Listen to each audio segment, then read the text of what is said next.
I'm shooting for 15. No.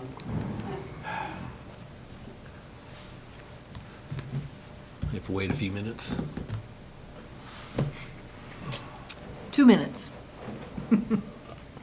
I have, That clock's never right. oh, now I have 1:59. It's always So now slower it's than 1 mine by minute. I know, about me too. 7 or 8 minutes. I know. See, with At the least 3 or official 4. time, it's 1:59. Yeah.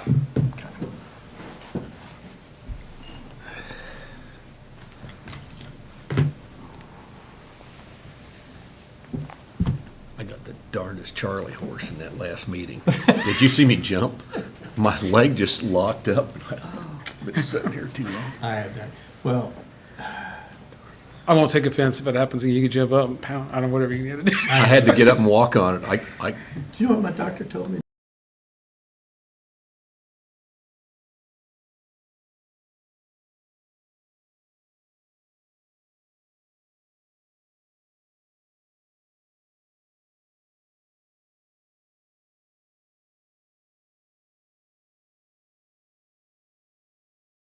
Gatorade or something like that. Okay, on that high note, we'll get started. Yes, sir. With the budget presentation from Dusty. Yes, and sir. Emergency Management. Good afternoon, Commissioners. Dusty Nichols, Emergency Management Director. I have with me Scott Garcia, Deputy Emergency Management. Scott is very in tune with working with audit finance, so any of the detailed questions, if I can't answer them, he is definitely the guy. So this is going to be a quick presentation, hopefully. If you have any questions, please don't hesitate to answer, of course, so we'll do that. I just want to go over a couple things. Our mission.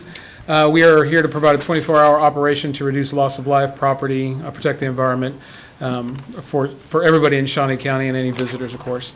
For residents, hazards by providing coordinated resources, expertise, leadership, advocacy through comprehensive and risk-based emergency preparedness program of mitigation, preparedness, response, and recovery. That is our overall mission. Our vision is adopting a whole community concept, which is put forth at the national level. The Shawnee County Department of Emergency Management strives to develop a community, develop and maintain a resilient community. Our continuous professional efforts through mitigation, preparedness, response, and recovery, and protection will create a standard that allows us to increase the consciousness of our residents to create better situational awareness. And our efforts will increase self-responsibility, overall community awareness, preparedness, and resiliency, which limits dependency on governmental resources. So our talks throughout the year really focus on being prepared within your family and your individual to be better prepared overall. Our unit of effort, by collecting, analyzing, and distributing information from various sources at all levels, we develop strategies and options for jurisdictional leadership to make decisions within established guidelines, laws, and other restrictions to gain the maximum benefit before, during, and after a response or an event. We work to keep elected and appointed county leadership on the most effective track to ensure continuity of government for all residents of Shawnee County in the event of disaster, and we do partner with the city of Topeka, all the surrounding townships, and states for that matter too. So our goal with all those is overall goal is to keep the processes that have a direct impact to life safety, public safety operations, and strengthen our whole community by mitigating threats, lower risk, and protecting the people and property of Shawnee County government and all its residents. We develop our strategies always based on life safety, incident stabilization, property conservation, and that is the basis for everything we do. What you're going to see here, I can answer a lot of questions. You can see there's a lot of data on this. This is just the past year's events that we've done as the highlights and all the stuff that we do and how they're connected. If you have any questions about operations, I'll kind of briefly touch on all of them before I go straight to the budget. But our operations specifically include all of the weather responses, any event responses. When I say responses, I'm talking about preparedness pieces as well, mitigation preparedness, the actual response recovery should something happen. So any tornado sirens that went out, if we get to put in a watch or a warning, we get activated. So those elements, parades, stampede, any of those large events that we do coordination with. Operations also include responses and exercises, which kind of blend into the planning side, like we did with USD 437 this year with active assailant exercises. The courses we teach at the Stormobile and St. Francis, those are regional, turned out to be state courses that come in. We do those once a quarter. Those are the kinds of things we're including there. Logistics leans over to all the equipment that we've, mutual aid agreements that we brought in for Stampede, for example, the command trailers, those kinds of pieces of equipment. Those are all pre-done, and so that falls in logistics. The badging systems, the key fobs, all those things that we do are connected to that. Admin and finance, it goes back to the grants that we work with, the HMAP, the EMPG, that has materials program grants, the emergency preparedness grants, the mitigation grants with the weather radios, all that's done through audit finance piece, or admin finance. Of course, the public information officer, you see us, see me on the TV quite a bit, maybe Aaron Mahan sometimes, the other guys.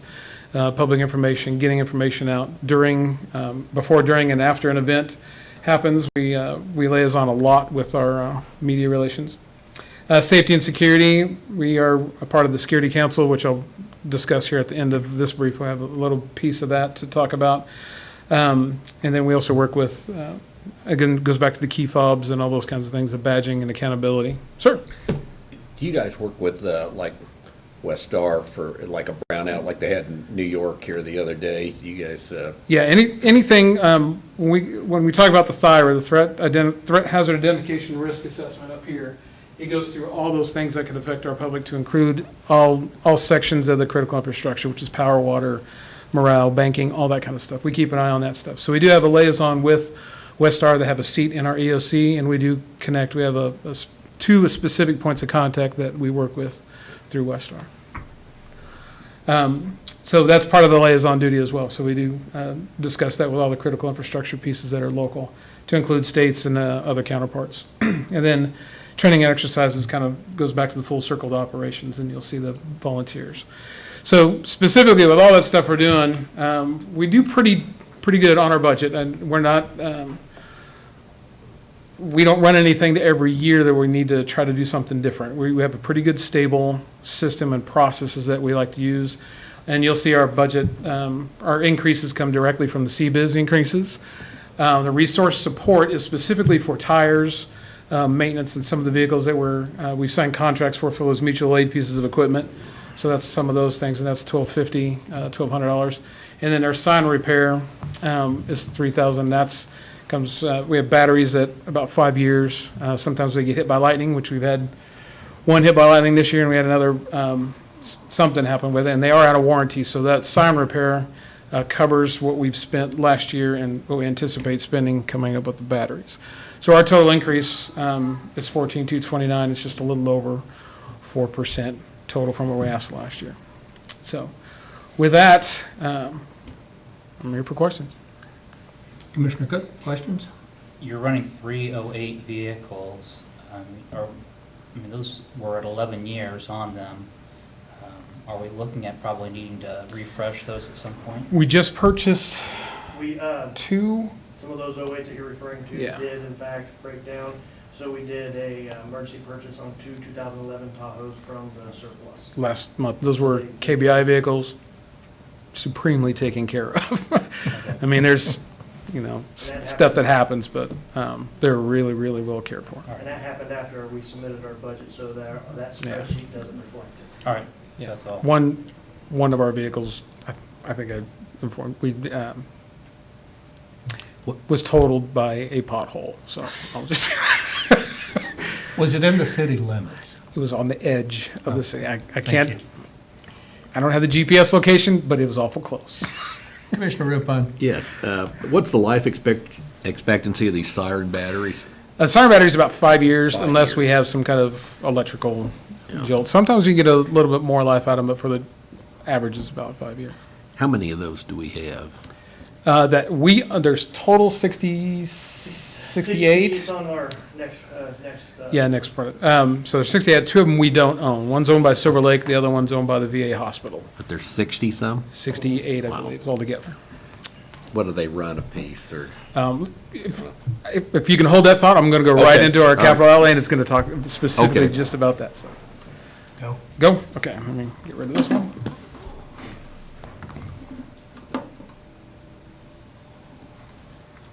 Go down to this one. Slideshow. This is part of our capital outlay.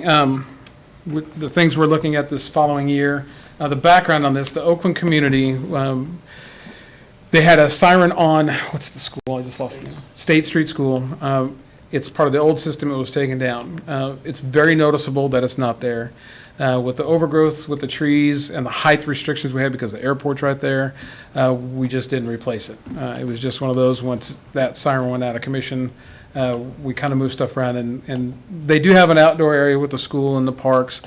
We went back and reviewed it, and the Oakland community did contact us, their community group, and asked us about getting a siren. So we moved forward just to see if that was possible. We did talk to Commissioner Cook at the time and discussed it real briefly.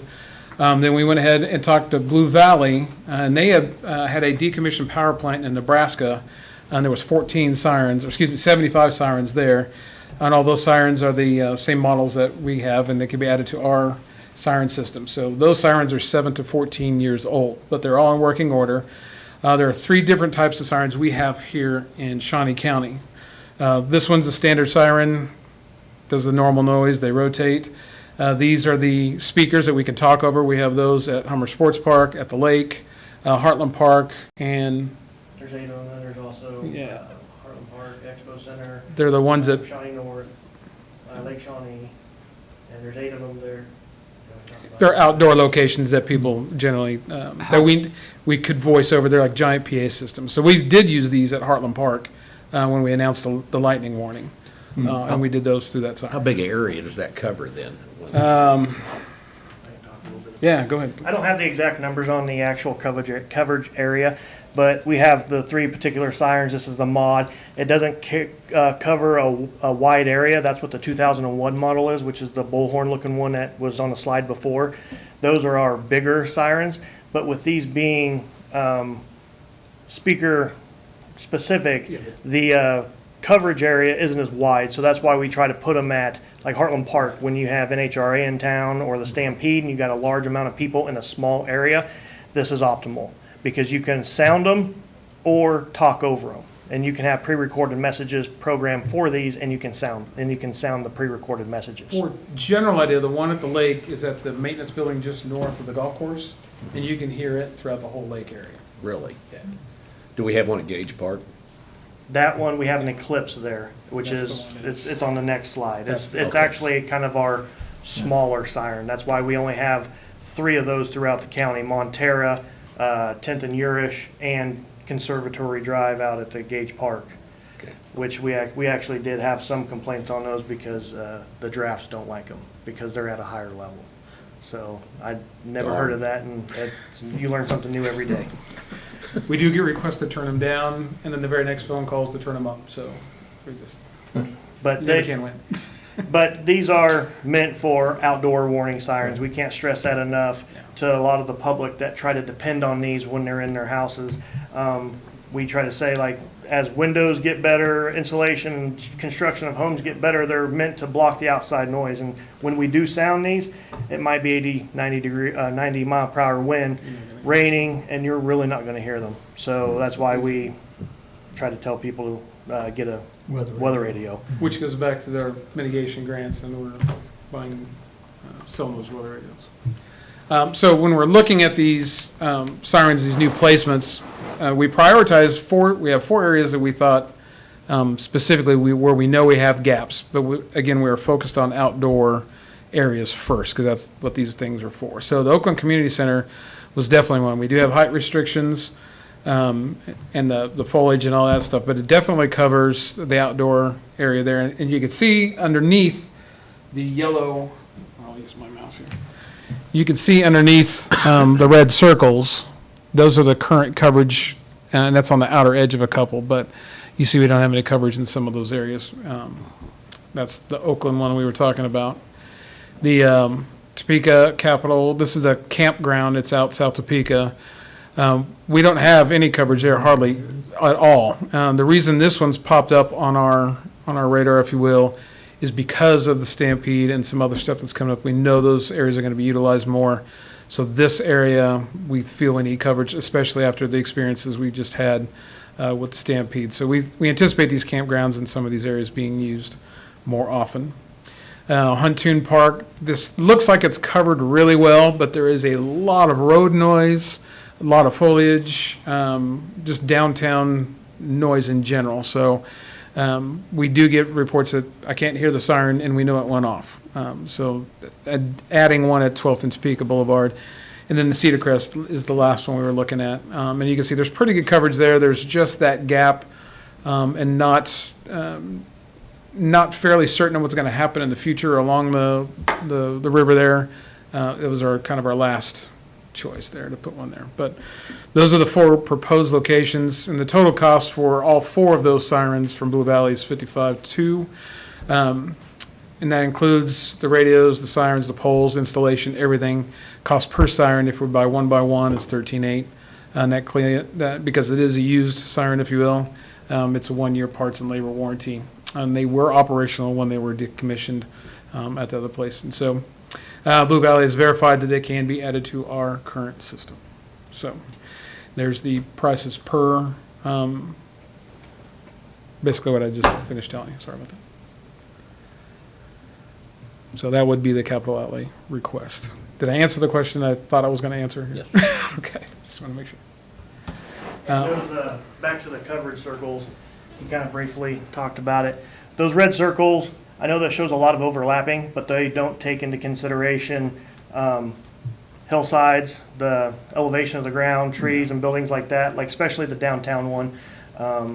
We got one right down the road from us, but with all the buildings, you get on the other side of Topeka Boulevard, you're not going to really hear it. So that's why we were wanting to get one in the downtown corridor area, sort of, on the other side of Topeka Boulevard, because there's just too many Plus with blockage. with all the events that are happening downtown over the next couple of years with the concert and the plaza getting put in, it's an outdoor location that would definitely fit the criteria that we need to look at. Very good. So, and then the last one I don't have a slideshow for. It is a security council item. We have our surveillance RFP that's out. We had a meeting about it with Shane Plemons right before we come up here. We have the RFP walkthrough tomorrow. I don't have a dollar amount for that. So we are requesting basically the similar process that we've done the past couple of years. And Betty has those exact numbers. We have set aside $350,000 for that. This is the camera system for the courthouse. In prior years, one year was $100,000. I think it was last year, it was $250,000. $250,000. So we have a total of $350,000 set aside. We have the RFP. A long day. Yeah, hasn't come in yet, so we don't have prices. I've set it, Jennifer put it in the system at a $1 request, just so we have it in there, and it shows the $350,000 that has already been designated for it. Hopefully, we will have an Yeah. update and an amount to change that before we have our discussions next Monday. So tomorrow we do have the RFP team, if you will, that'll be here with the walkthrough with the interested vendors. And we should have something in, like she said, in the near future. Very good. Commissioner Cook, anything to add? Commissioner Rippon? No. I just wanted to say thank you.